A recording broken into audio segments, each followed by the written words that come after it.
Hello friends, this is Vartika here. आज से इस चैनल पर यूपी टेट के साइंस के सिलेबस में जितने भी चैप्टर्स आएंगे उन सारे चैप्टर्स का क्या होगा, डिस्कशन होगा। और इससे रिलेटेड आपको क्वेश्चंस भी दिए जाएंगे जो कि आपके यूपी टेट के लेवल को क्या करेंगे, मैच करेंगे। यहाँ पे आप एक चैप्टर जब पढ़ेंगे तो उस चैप्टर के बाद आपको क्या दिया जाएगा, 50 क्वेश्चंस का एक सेट बना के दिया जाएगा। 50 क्वेश्चंस का एक अलग से वीडियो मिलेगा। उस वीडियो में आप क्या करेंगे, क्वेश्चन प्रैक्टिस करेंगे। आइए शुरू करते हैं चैप्टर डिस्कशन। टाइम को बर्बाद ना करते हुए हम आपसे यहाँ पे चैप्टर का डिस्कशन स्टार्ट करते हैं। तो यहाँ पे जो दैनिक जीवन का विज्ञान है, इसमें से आपके एक क्वेश्चन तथा जो आपका इसका कंटेंट है उससे भी लगभग एक क्वेश्चन आने की संभावना है। यानी इस चैप्टर से आपके टोटल 2 क्वेश्चन बन सकते हैं। यानी आपका टोटल कितना नंबर हुआ, 2 नंबर हुआ। यहाँ पे दैनिक जीवन, अब आइए शुरू करते हैं। तो विज्ञान क्या करता है? विज्ञान हमारे दैनिक जीवन को सरल और सुखमय बनाता है। विज्ञान के योगदान से विभिन्न क्षेत्रों में विकास संभव हुआ है। विज्ञान से निर्मित वस्तुएं न केवल उपयोग में आती हैं बल्कि इनका दुरुपयोग भी होता है। इसका मतलब जानते हैं? इसका मतलब ये है कि जिन चीज़ों से हमको क्या हुआ है, लाभ हुआ है, उन्हीं चीज़ों से फिर हमको क्या होती हैं, हानियाँ भी होती हैं। जैसे कि रक्षा के लिए हमने क्या बनाए, बंदूकें बनाई, मिसाइल बनाए, परमाणु बम बनाए। लेकिन अब इन्हीं सारी चीज़ों का यूज़ किसके लिए हो रहा है? एक देश दूसरे देश पे हमला करने के लिए, उसको मारने के लिए कर रहा है। इसीलिए यहाँ पे विज्ञान का जितना ही ज़्यादा उपयोग है उतना ही या फिर उससे ज़्यादा उसका क्या है, दुरुपयोग है। विज्ञान के फलस्वरूप वाहन, इंजन, कीटनाशकों, वायुयानों का निर्माण तो संभव हुआ, लेकिन इससे बहुत ही प्रदूषण भी हो रहा है जो मानव जीवन को संकट में डाल रहा है। मतलब कि हमने एक जगह से दूसरी जगह जाने के लिए किसका यूज़ किया, मोटर बनाए, मोटर इंजन बनाए, गाड़ियाँ बनाई। लेकिन ये गाड़ियों से निकलने वाला जो धुआं होता है वो क्या कर रहा है, पर्यावरण को, हमारे इन्वायरमेंट को क्या कर रहा है, प्रदूषित कर रहा है। विज्ञान का भोजन, कृषि, यात्रा, मनोरंजन, संचार, शिक्षा, चिकित्सा, अंतरिक्ष, रक्षा आदि क्षेत्रों में भी क्या है, बहुत ज़्यादा योगदान है। मतलब इसने हमारे भोजन की क्वालिटी को भी इम्प्रूव किया है, इसने हमारे एग्रीकल्चर को भी इम्प्रूव किया है, इसने यात्रा को सरल बनाया है, सुगम बनाया है। इसकी वजह से हम मनोरंजन कर सकते हैं। संचार की भी व्यवस्था किसने दी है हमको, विज्ञान ने दी है। मतलब एक दूसरे देश का या दूर बैठे लोगों के बारे में जानकारी हमको किसके थ्रू मिलती है, टेलीविज़न, रेडियो, इन सब के थ्रू। तो संचार में भी इसने क्या की है, बहुत मदद की है। चिकित्सा, पहले जिन बीमारियों का इलाज संभव नहीं था, आज उन सारी बीमारियों का इलाज विज्ञान की वजह से ही क्या है, संभव है। इसने शिक्षा के क्षेत्र में भी बहुत योगदान दिया है। इसने अंतरिक्ष रक्षा के क्षेत्र में भी क्या किया है कि बहुत ज़्यादा इसका योगदान है।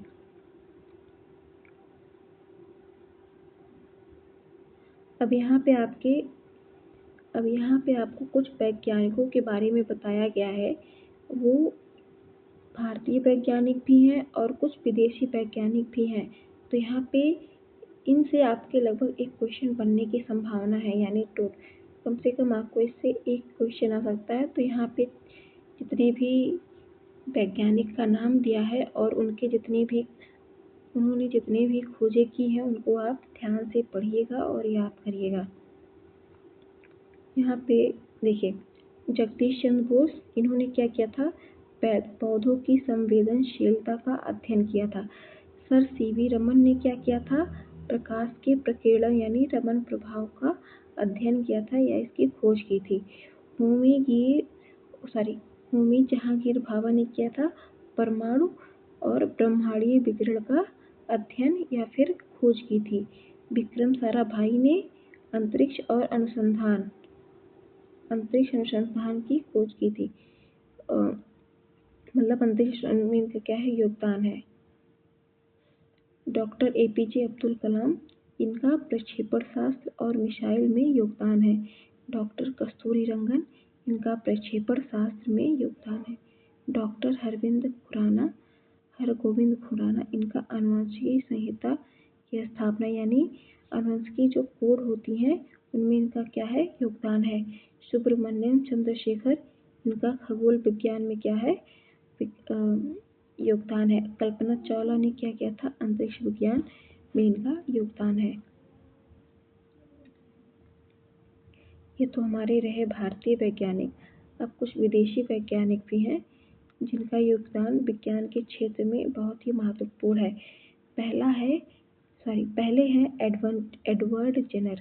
इन्होंने क्या किया था, रोगों की रक्षा हेतु वैक्सीन का निर्माण किया था। आप जानते हैं कि एडवर्ड जेनर ने किस वैक्सीन का उत्पादन किया था? तो इन्होंने पोलियो जो पोलियो की वैक्सीन होती है उसका निर्माण किसने किया था? एडवर्ड जेनर ने। और एडवर्ड जेनर ने इस पोलियो की वैक्सीन के लिए कोई भी पैसा नहीं लिया था। इसीलिए आज हम जिनको भी वैक्सीन पोलियो की लगी है वो एडवर्ड जेनर की ऋणी हैं। अगला है अलेक्जेंडर फ्लेमिंग। इन्होंने क्या किया था, पेनिसिलिन को लैब में आर्टिफिशियली बनाया था। पेनिसिलिन हमें किससे मिलती है? पेनिसिलियम नोटेटम नाम का एक क्या होता है, फंगस होता है, उससे हमको क्या मिलता है, पेनिसिलिन मिलता है। एडवर्ड जेनर ने क्या किया था, पोलियो की वैक्सीन बनाई थी। अलेक्जेंडर फ्लेमिंग ने पेनिसिलिन बनाई। मैडम क्यूरी ने रेडियम या पोलोनियम बनाया। रेडियम और पोलोनियम की खोज की। गैलीली ने दूरबीन की खोज की। थॉमस अल्वा एडिसन ने ग्रामोफोन और विद्युत बल्ब का आविष्कार किया। जी मार्कोनी ने क्या किया था, रेडियो का आविष्कार किया था। अलेक्जेंडर ग्राहम बेल ने टेलीफोन का आविष्कार किया। सर आइजैक न्यूटन ने गुरुत्वाकर्षण का नियम और गति के सिद्धांत का अध्ययन किया। चार्ल्स बेबेज ने कंप्यूटर को बनाया। माइकल फैराडे ने डायनेमो को बनाया और विलियम रोनटन ने क्या किया, एक्सरे को इजाद किया। ठीक, ये अभी कुछ और भी वैज्ञानिक हैं दो। ये जॉन लोगी बेयर्ड ने क्या किया था, टेलीविज़न, और अल्बर्ट आइंस्टीन ने फोटो इलेक्ट्रिक प्रभाव की डिस्कवरी की थी। ठीक, तो ये कुछ आपके भारतीय यानी इंडियन और फॉरेनर साइंटिस्ट हैं जिन्होंने विज्ञान में क्या क्या योगदान दिए, इनको आपको याद रखना है। इससे कम से कम एक क्वेश्चन जरूर बनेगा।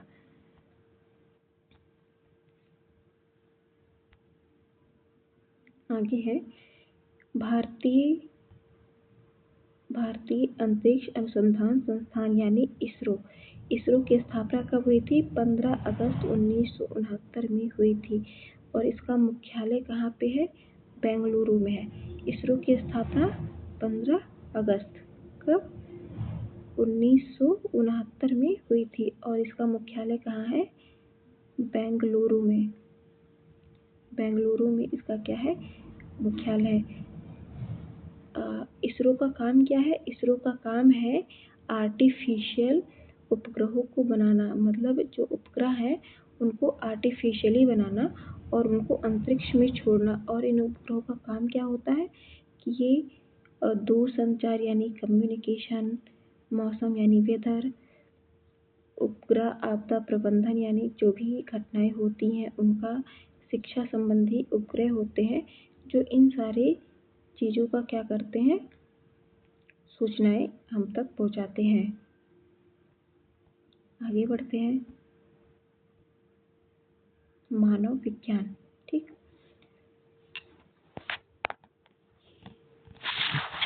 मानव विज्ञान स्टील के उत्पादन के लिए जमशेदपुर, राउरकेला, भिलाई, दुर्गापुर आदि शहरों में कारखाने खुले हैं।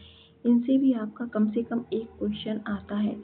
वो पूछ सकता है, एग्जाम में आपसे पूछ सकता है कि स्टील कहाँ बनता है, मतलब स्टील का उत्पादन कहाँ होता है, नाभिकीय ऊर्जा कहाँ पे होती है, विद्युत हाइड्रो इलेक्ट्रिक स्टेशन कहाँ पे है। तो इनमें से आपका कम से कम, इसमें से भी कम से कम, मतलब इस चैप्टर से आपके टोटल 2 या 3 क्वेश्चन आपके बन सकते हैं। तो इस चैप्टर को थोड़ा ध्यान से पढ़िएगा, ठीक।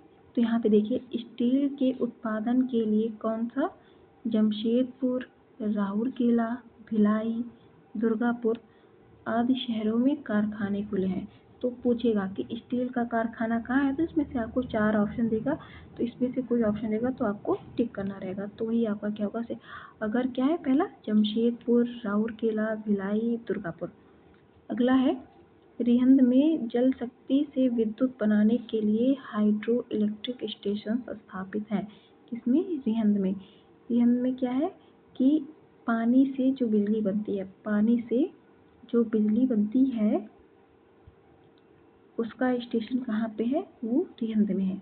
इसको भी याद रखिएगा। तीसरा है, ओबरा, अनपरा, पनकी, ऊंचाहार आदि स्थानों पर, ओबरा, अनपरा, पनकी, ऊंचाहार आदि स्थानों पर कोयले से विद्युत बनाने हेतु नेशनल थर्मल पावर कॉर्पोरेशन यानी एनटीपीसी के बिजली स्टेशन स्थापित किए गए हैं, ठीक। देखिए, पानी से बिजली बनाने का जो पावर स्टेशन है वो कहाँ पे है, रिहंद में है। लेकिन कोयले से जो बिजली बनती है उसका स्टेशन कहाँ पे है, वो ओबरा, अनपरा, पनकी और ऊंचाहार जैसे स्थानों पर है। तो ये चीज़ें आप ध्यान रखिएगा, भूलिएगा नहीं। अगला है, नाभिकीय ऊर्जा से विद्युत ऊर्जा के उत्पादन के लिए ट्राम्बे, नरोरा, राणा सागर, कल्पक्कम के परमाणु ऊर्जा स्टेशन पर काम कर रहे हैं, ठीक। यहाँ पर जो ट्राम्बे, नरोरा, राणा सागर, कल्पक्कम ये जगह हैं, यहाँ पर क्या हो रहा है, नाभिकीय ऊर्जा से विद्युत बनाई जा रही है। इस पर क्या हो रहा है, यहाँ पे काम हो रहा है। तो ये सारी चीज़ें आप क्या करिएगा, ध्यान रखिएगा।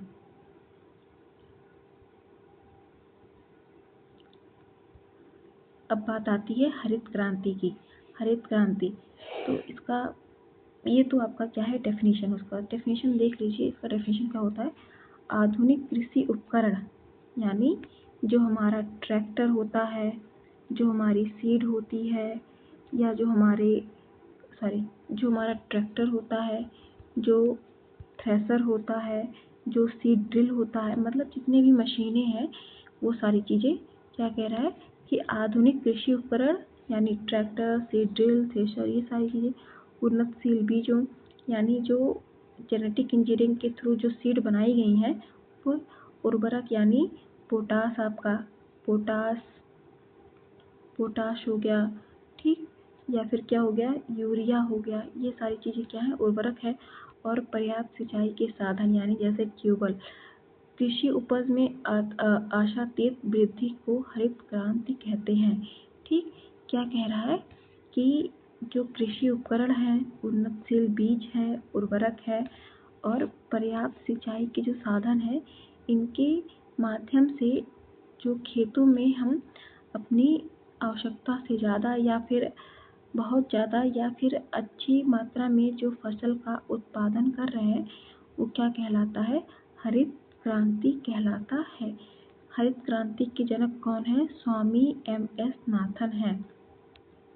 हरित क्रांति से किन क्षेत्रों में उत्थान हुआ है, वो कुछ इस प्रकार है। पहला कौन सा है, मत्स्य पालन यानी मछली यानी फिश, ठीक, फिश कल्चर। फिश कल्चर से हरित क्रांति के द्वारा फिश कल्चर में भी क्या हुआ है, इंक्रीमेंट हुआ है। आपका रेशम उत्पादन है यानी सेरीकल्चर है, आपका सुअर पालन है, आपका मुर्गी पालन है, पोल्ट्री फार्मिंग है, सब्जी उत्पादन में भी क्या है, हरित क्रांति से हमको क्या हुआ है, लाभ मिला है। मतलब इसकी वजह से हमने क्या की, बहुत ज़्यादा इन सारे क्षेत्रों में जो उत्पादन है वो संभव हो इन सारे क्षेत्रों में जो उत्पादन है वो संभव हो सका है। आगे बढ़ते हैं। कृषि के क्षेत्र में विभिन्न क्रांतियाँ, ठीक, कौन कौन सी क्रांति हुई है और किसके लिए हुई है। देखिए, जो हरित क्रांति है वो किसके लिए होती है, फसल उत्पादन के लिए होती है। ये चीज़ें भी आप ध्यान रखिएगा कि कौन सी क्रांति किसके लिए होती है। तो जो हरित क्रांति होती है वो फसल उत्पादन के लिए होती है।